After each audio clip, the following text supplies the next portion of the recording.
Hello everybody out there in YouTube land. Today we have another video for you about time lapses, and more specifically about editing time lapses. As you saw in my last video, we went ahead and tried to cover how to fix moving objects that are in your time lapse. Now, although this attempt did fail, as you can tell right here, there is movement on the bottom that should not be there. We weren't able to get rid of that. We are still investigating this in order to showcase a fix for you guys, but for now, we're not going to focus on moving objects. Today we're going to talk about objects that you want to edit out of your time lapse that don't move. So let's look at the time lapse I just had up. Right here. We look at this, and as you can tell, there was a spot on my sensor right here. That's not a smudge on your screen. That is a sensor issue. So we're going to go ahead and show you.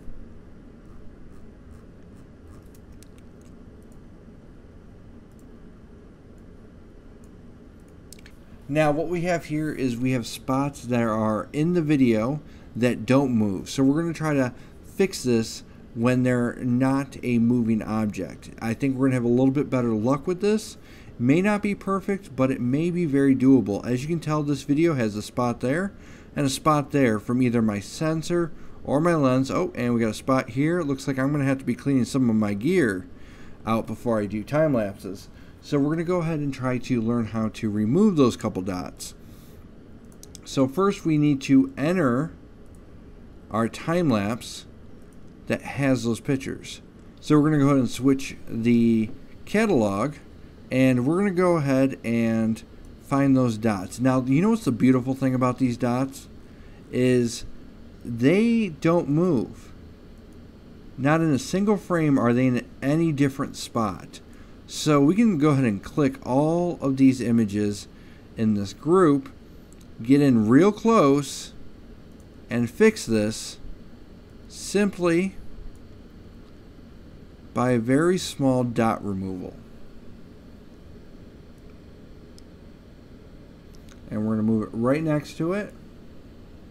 And this is going to change it for all the photos, because we have auto sync on with the local adjustment. So let's go ahead and try to find some more of these spots, because if we're trying to sell this to a client, they don't want our spots. They don't want our dirty sensors on there or dirty lenses. So we're going to remove this off of every photo per spot. So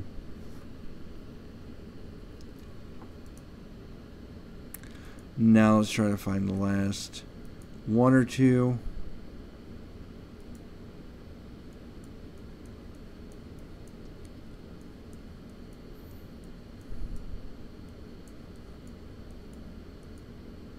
Let me see here.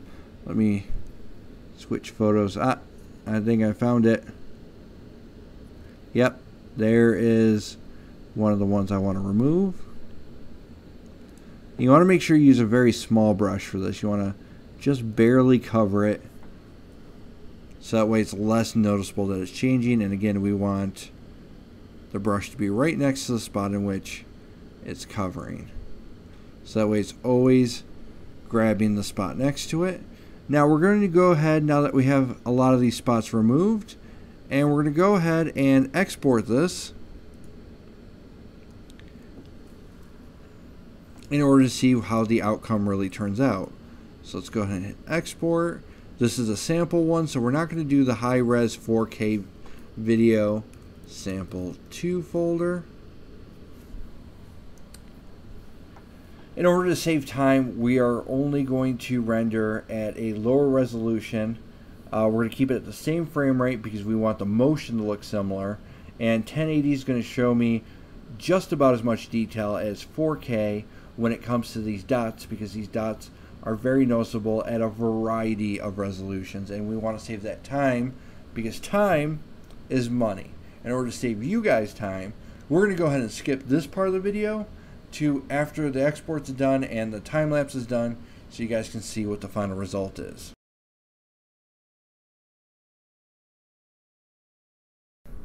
Alright, so now the exporting is done, and so is the assembling of the time-lapse. Let's go ahead and look into that sample 2 file to see exactly what we got.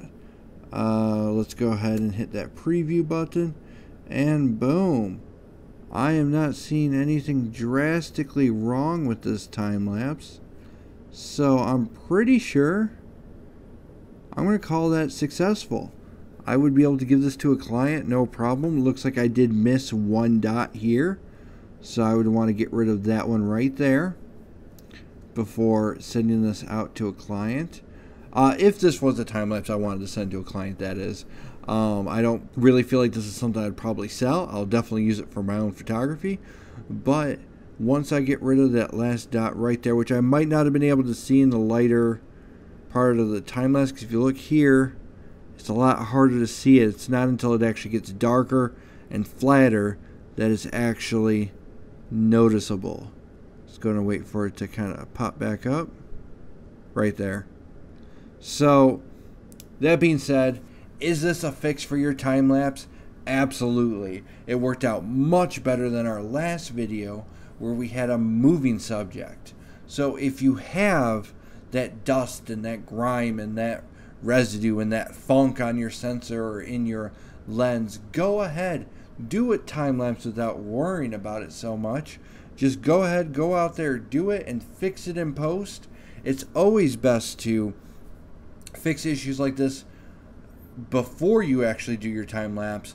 But if it's not until you actually get your time-lapse back that you notice it and you feel like your time-lapse has been ruined by this dirt or by these little specks in your time-lapse, don't worry, just go into Lightroom, select all your files, and go ahead and do a local adjustment and remove those spots individually. Again, you want to make that brush very close to the same size as the actual speck, and you'll be really happy with the results, I feel.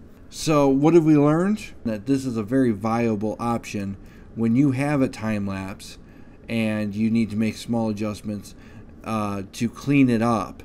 And it's really good to see that we didn't ruin this time-lapse and it is very usable. And now that I know this, I feel more comfortable about going into time-lapses in the future, not worrying so much about the dirt. But of course, if you have specks on your lens or if you have specks in your sensor, always get it taken care of professionally, or if you have the knowledge or skill yourself, then by all means go ahead and do it yourself. But this has been Curtis Crow, the Photo Pro, and as I always do, toodles. Second thing is very important, and I feel like it's something that people kind of graze over, and that's itemize your gear. Find out how much every single piece of gear you have costs. Nice front element. I don't know if you can see that. How beautiful that is. Let's open up the other side so you can see all the way. Jeans, if we wanted to see how much that's changed in the before and after shot.